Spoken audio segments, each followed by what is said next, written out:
Awesome. One more topic I think we can, we have time for that. Okay, so let's move to the singularity.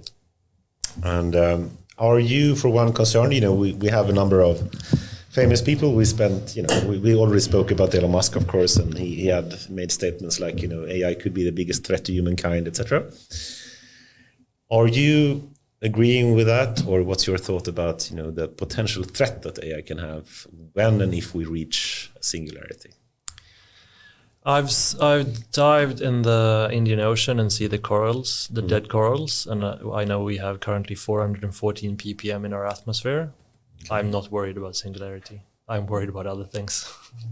Well, such a good statement. Because it's worry about the stuff that we will die for in the next 50 years. And which we can use AI to mitigate. Yeah. So AI can mitigate all these other problems. So if it freezes us to do what we really need to do, it's the wrong focus. Then we can start worrying about singularity. Yeah, I love it. It's hard to even continue the discussion. I don't know. It's like it's almost like an ending quote. Yeah, you want to end with that. But okay, of course, and I certainly agree. And I think the whole Agenda 2030, goals that we have for sustainability is something that we dearly need to use AI to be able to have any chance of achieving in 10 years, of course. But still, agreed what you said. But let's just, think 50 years ahead then, or 20 years ahead. Or Ray Kurzweil says, 2029, we will reach singularity. Yeah, but I'll entertain the thought because I've got the question. Will we, when that point occurs, will we still be around? Or will the point occur? Well, if it... Would you think so?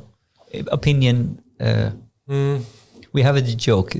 Put a number on it. When? 2500 maybe? Whoa, that's even more than... maybe 2200. But I'm also maybe very pragmatic about it, because if the question is, okay, what's the problem? Will they see us as a threat?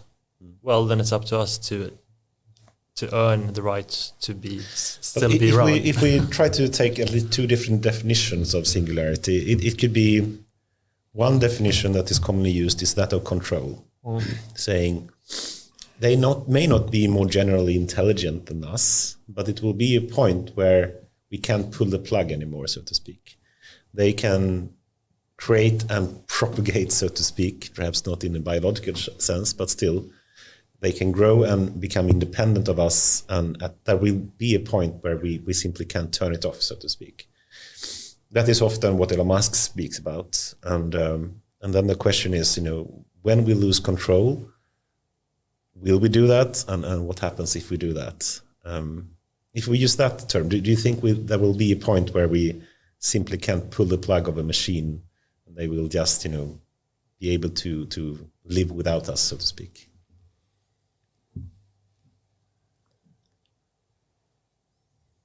I have a hard time imagining that. I think cognition is not enough to drive survival. I think there's more factors involved. I don't think if we create true cognition, even super intelligence level. You mean consciousness? Or consciousness. Good, thanks. Yeah. Even at the super intelligence level, I don't see the driving factor for that to want to evolve or want to live. So I'm not sure. Yeah. I sometimes speak about, we have an illusion of control today, I think. Yes. I don't have control of you. You can't control me. You can try. Probably can, perhaps. I don't know. But there are so many things that we can't control. I can't control the weather. At some point, I think we can, but not today. And we live in a world where most of the things that we interact with, we have no control over whatsoever. But suddenly, there is this point where some machines suddenly become out of control, and we're super scared about that. That for one, I would actually be kind of happy if there is something that is probably more intelligible and certainly more knowledgeable than me to help me. And also given the inherent urges that we are born with that make us this close from genocides and other horrible acts, this machine, what's to say that that's more horrible than us? Exactly. And I think everything that we've seen in the evolution of humans has been that we go towards more and more being civilized. Yeah. So increased knowledge and increased intelligence potentially leads to increased civilized society. So, but what is the core? When even quite knowledgeable people are sort of raising concerns or highlight that this could be scary, why are they scared? And what is it a doomsday prophecy, or take Elon Musk that we respect? I mean, I think that's a good question. So why is Elon Musk saying this? The person that's probably using AI more than anyone. And do you have any? I can give my, but we'd like to hear yours first. So why would Elon Musk say this? Who knows AI better than us? Why do you think he even says, we need to regulate AI more? Why? Do you have any thoughts about that? Does he know something we don't know? I mean, I think I don't know the end motivation to it, but I could guess that the steps towards a self-conscious superintelligence are really scary.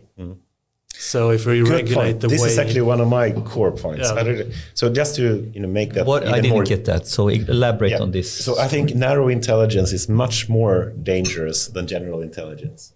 The thing that happens if someone builds a really intelligence, trading machine that can, completely dominate and disrupt the whole economical market, that will be, dangerous and cause a crash once again, that can really destroy the whole society that we have. It's probably most dangerous before we lose control of it. Yeah. Yes. Exactly. Lose control and, narrow intelligence that can do small things like, build a drone that can go and kill people at will. That's something we can do potentially today, but we have been able to keep that under wraps, so to speak, because of regulation and the ethical values we have.